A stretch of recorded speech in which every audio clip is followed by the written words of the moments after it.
Last year, I read a total of 101 books, and today I'm going to be doing the near impossible task of summarizing every single one of those books in one sentence or less. So, if you want to get a good glimpse of every single thing I read with brevity, stick around and we will get started. B as in Beirut by Iman, Humaydan, Younes. 4 Women, 1 Apartment, 1 War-Torn Country. My Revolutions by Kunzru. Former 60s radical turned suburban stepdad who can't escape his revolutionary past. The Bluest Eye by Toni Morrison. The dreams and projections we use in order to escape our horrific realities. Capitalist Realism. Is There No Alternative by Mark Fisher. An analysis of capitalism's far-flung tentacles into the education system, film, music, and our own mental health. Doppelganger, A Trip into the Mirror World by Naomi Klein. Ride into the underbelly of right-wing conspiracy theories using Naomi Klein's doppelganger, Naomi Wolf, as your guide. The Twilight Zone by Nona Fernández. A fragmented remembrance to the Chilean people's resilience and resistance under the fascist Pinochet regime. Things to Do When You're Goth in the Country and Other Stories by Chavisa Woods. 8 stories of misfits in America's Rust Belt during the backdrop of the War on Terror. Salt Houses by Hala Alyan. 4 generations of Palestinian women spread out across the diaspora. The 40-Year War in Afghanistan, a chronicle foretold by Tariq. It's called The Graveyard of Empires for a reason. The Right to Sex, Feminism in the 21st Century by Amia Srinivasan. A modern-day philosophical deep dive of current feminist discourse. Freedom is a Constant Struggle, Ferguson, Palestine, and the Foundations of a Movement by Angela Davis. All systems of state violence are interconnected from Ferguson to Palestine. The Water Dancer by Ta-Nehisi Coates, a runaway slave narrative that uses the power of magical realism and resilience during life on the Underground Railroad. Trash by Sylvia Aguilar-Zéleny, 3 women from very different walks of life, all bound together by a trash dump in Juarez, Mexico. Minor Detail by Adania Shibli. The past will continue to haunt the present as long as injustice is allowed to thrive. Separate and Dominate, Feminism and Racism After the War on Terror by Christine Delphi. Instead of the white man's burden, this book is an eloquent takedown of the white liberal feminist burden, French edition. Women, Race, and Class by Angela Davis. American feminism's roots are far more radical than one may realize, and far less white. Frankenstein in Baghdad by Ahmed Saldawi. Frankenstein, Iraq War Edition. An Island by Karen Jennings. A reclusive lighthouse keeper is triggered of his country's past of colonialism, revolution, and dictatorship when a refugee washes ashore. The Pisces by Melissa Broder. Maybe she's having a midlife crisis, or maybe she's really having sex with a merman. Made for Love by Alyssa Nutting. The sex dolls are the least disturbing thing in this novel about the wife of a tech billionaire on the run. Run River by Joan Didion. An American tragedy of old California money and how not to live your marriage. Catalina by Carla Cornejo Villavicencio. An autofiction account of an undocumented college student's first year at Harvard under the Obama presidency. The 7 Moons of Mali Almeida by Shahan Karunatilaka. If there's life after death, you probably don't want to be stuck in purgatory during the height of the Sri Lankan Civil War. The Shape of Water by Guillermo del Toro and Daniel Kraus. Women and Fishman Redux, only make it 1960s Baltimore with crazed vets and evil Russians. The Sleepwalkers by Scarlett Thomas. This book would have been better if the honeymooning couple had just sleepwalked right into the ocean. Scattered All Over the Earth by Yoko Tawada, a speculative travel epic that explores the loss of culture, language, and an entire country due to climate change. Things Have Gotten Worse Since We Last Spoke, and Other Misfortunes by Eric LaRocca.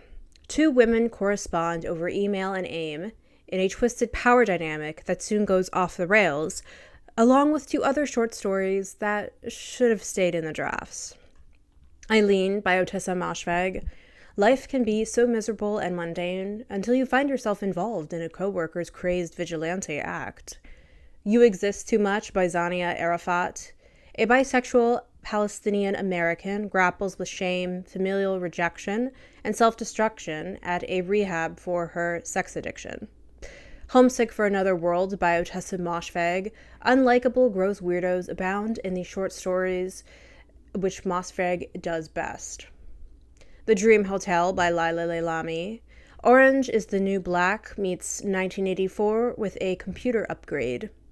Light in Gaza, Writings Born of Fire, edited by Jihad Abu Salim. This isn't dystopia, it's Gaza, prior to October 7th, 2023. My Husband by Maud Ventura. If relationship OCD and Cosmo had a baby, it would be the main character. The Princess of 72nd Street by Elaine Craft. The Bell Jar, but bipolar edition. One Day Everyone Will Have Always Been Against This by Omar Al-Akkad. It's always easier to be against something long after that something has passed. The Girl in the Flammable Skirt by Amy Bender. Magical realism meets absurdism with a pre-Moshfegh influence. Martyr by Kaveh Akbar. A hipster, navel-gazing Iranian-American struggles to come to terms with his mother's death, his identity, and his addiction. Normal People by Sally Rooney. Miscommunication is what keeps unwanted situationships alive. The Man Without a Transit Pass by Jaroslav Hasek. The ineffectiveness of government bureaucracies are lampooned in this quippy collection of short stories. Songs for the Missing by Stuart O'Nan. How missing people's disappearances affect their entire community in slow, plodding minutia. Evil Eye by Etaf Ram. Is it an evil eye, or is it generational trauma holding you back? Death Valley by Melissa Broder. Ponder and face your loved one's morality by getting lost in the desert. Universality by Natasha Brown. A Vice journalism knockoff soon turns into a story following a female Piers Morgan. Solstice by Joyce Carol Oates. An artist and a teacher become drawn into a codependent, toxic friendship set against the backdrop of rural Pennsylvania's winding roads. Death in Her Hands by Ottessa Moshfegh. If you're isolated, lonely, and have an overactive imagination, finding a mysterious note in the woods can really drive you over the edge. Small Things Like These by Claire Keegan. Imagine discovering the overreaching horrors of the Catholic Church on Christmas Eve. Hotel du Lac by Anita Bruckner.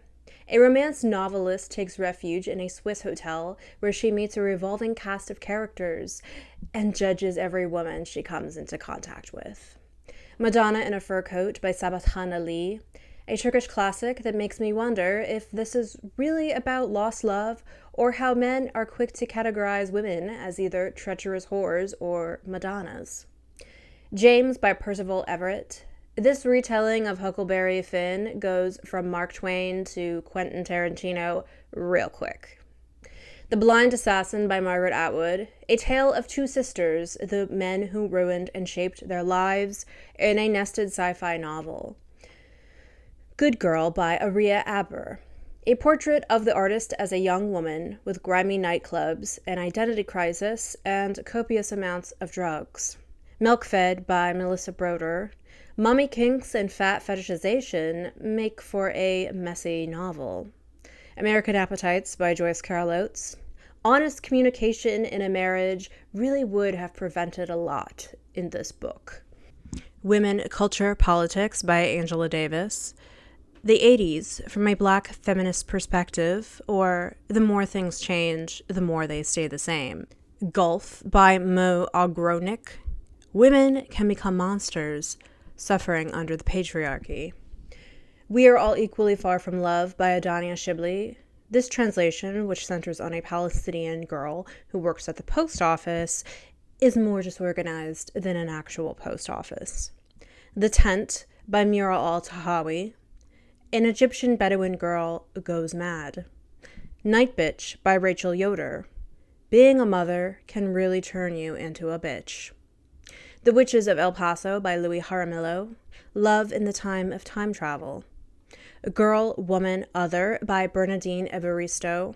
One giant prose poem following the lives of 12 Black British women. The Other Profile by Irene Graziosi. A social media influencer and her assistant turns into a game of do I want her or do I want to be her?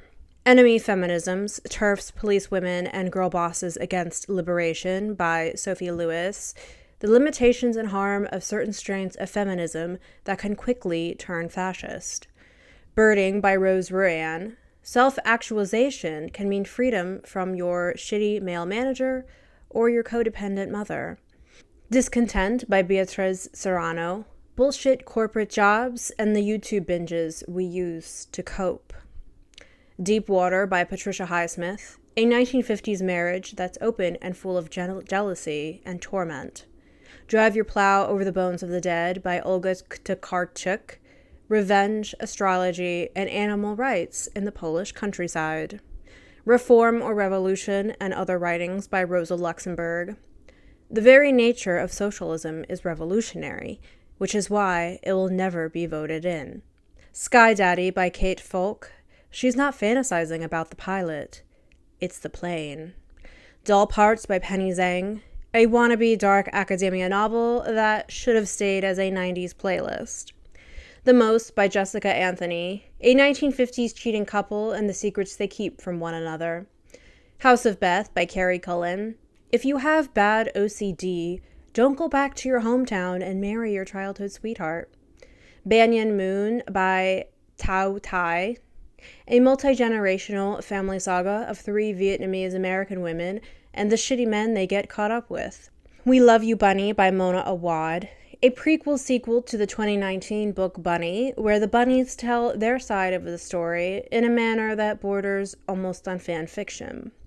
The Silent Companions by Laura Purcell. Is she going mad, or are those wooden companions really haunting her? Carnality by Lena Wolf. This is why you never get caught up in people's stories you meet at the bar. Pink Slime by Fernanda Trias. Climate Apocalypse and What Happens When Our Freeze Response Kicks In. The Doll Collection, edited by Ellen Datlow. Ghouls and dolls and every kind of horror you can think of. Knock Knock Open Wide by Neil Sharpson. Celtic folklore meets David Lynch in this twisty novel that's enjoyable but makes little sense. Endling by Maria Riva. Ukrainian-Canadian novelist writes herself and her grandfather into a story about matchmakers, endangered snails, feminist activists, set against the backdrop of Russia's invasion. Code Dependent, Living in the Shadow of AI by Madhumita Mugria. An exploration of the human cost that goes into making AI, but don't expect any solutions from big tech or religious leaders. The Bookshop, A History of the American Bookstore by Evan Frist. The Life and Death of the American Bookstore, from Benjamin Franklin to Jeff Bezos. Immaculate Conception by Ling Huang. The lines between codependency and care begin to blur, so you can't tell where one ends and the other begins, metaphorically and literally. Strega by Johann Lilke Holm. The Horrors of Womanhood, but make it poetic. Dyscalculia, a love story of epic miscalculation by Cambone Felix, a young woman's journey to a bipolar II diagnosis set against the backdrop of calculations.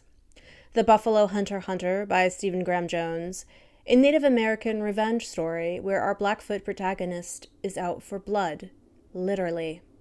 Convenience Store Woman by Sayaka Murata. Capitalism demands that you become such a good cog in the machine that it infests every part of your being.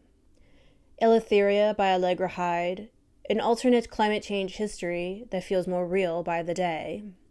The Piano Teacher by Alfrede Jelnuk, a sexually repressed Viennese piano teacher with mommy issues and a masochism kink sets her sights on a student who has his own ideas in mind.